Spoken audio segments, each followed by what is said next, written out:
ত্রয়োদশ জাতীয় সংসদ নির্বাচনে ঢাকা ১৭ আসন থেকে বিএনপির ভারপ্রাপ্ত চেয়ারম্যান তারেক রহমানের পক্ষে মনোনয়নপত্র সংগ্রহ করা হয়েছে। এ পর্যন্ত ২,৭৮০টি মনোনয়নপত্র সারা দেশে সংগ্রহ করেছেন প্রার্থী বা তাদের প্রতিনিধিরা। মনোনয়নপত্র গ্রহণ ও জমার শেষ দিন কাল। আরপিওতে না থাকার পরেও সন্তানের সম্পদের হিসাব প্রার্থীকে দেওয়ার বিষয়ে আপত্তি জানিয়েছে বিএনপি। নিয়ামুল আজিজ সাদেকের রিপোর্ট।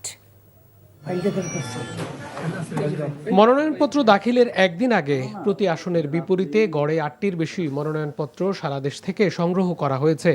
ঢাকার ১৩ ও ১৫ আসনের মনোনয়নপত্র সংগ্রহ ও দাখিলে আগারগাঁয়ে নির্বাচন প্রশিক্ষণ ভবনের দ্বিতীয় তলায় এদিন এসেছেন প্রার্থীরা ও তাদের প্রতিনিধিরা। ২ আসনে মোট ২৫টি মনোনয়নপত্র বিতরণ হয়েছে। এর মধ্যে স্বতন্ত্র প্রার্থী ৫ জন, বাকি সবাই দলের নাম দিয়ে মনোনয়নপত্র উত্তোলন করেছেন। তফসিল ১ অনুযায়ী আচরণবিধি মেনে চলার জন্য দলের অঙ্গীকারনামা, যেটা দলের প্যাডে দিতে হবে, এবং একই সাথে প্রার্থীর অঙ্গীকারনামা, সে যে আচরণবিধি মেনে চলবেন এরকম অঙ্গীকারনামা রয়েছে। এর সঙ্গে প্রস্তাবক সমর্থকের ভোটার তালিকা নেওয়া হয়, আয়কর রিটার্নের কপি নেওয়া হয়।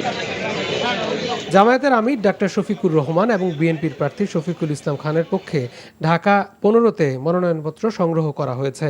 ঢাকা ১৩তে বিএনপির প্রার্থী ববি হাজ্জাজ, জামায়াতের মোবারক হোসেন ও বাংলাদেশ খেলাফত মজলিসের আমির মাওলানা মামিনুল হক মনোনয়নপত্র সংগ্রহ করেন। ঢাকা ১৩ মোহাম্মদপুর আদাবর শেরেবাংলানগর আসন থেকে নির্বাচনে প্রতিদ্বন্দ্বিতা করার উদ্দেশ্যে আমি এখানে মনোনয়নপত্র জমাদান করলাম এবং নির্বাচনে অংশগ্রহণ করব। ঐক্যবদ্ধ হয়ে আমরা একটা সমন্বয়ের মাধ্যমে, আসন সমঝোতার মাধ্যমে আমরা নির্বাচনে অংশগ্রহণ করব। এখানে হেভি ওয়েট বা লো ওয়েট এগুলো কোনো ক্যাটাগরি না।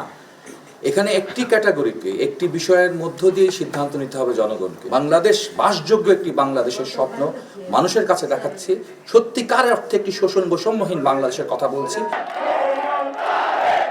এদিন বিএনপির ভারপ্রাপ্ত চেয়ারম্যান তারেক রহমানের পক্ষে মনোনয়নপত্র সংগ্রহ করেন বিএনপি চেয়ারপারসনের একান্ত সচিব।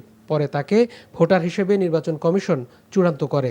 প্রক্রিয়া শেষ করে আগামীকাল আমরা ওনার পক্ষ থেকে এই অফিসে মনোনয়নপত্র দাখিল করব। দুটা নির্বাচনী, একটা বগুড়া ৬ এবং ঢাকা ১৭। অনেকের সন্তানরা নিজেরাই উপার্জনক্ষম এবং তারা নির্ভরশীল নন। এই বিষয়টা নিয়ে একটা জটিলতা হয়ে গেছে, যার জন্য আমরা নির্বাচন কমিশনকে একটা চিঠি দিয়েছি।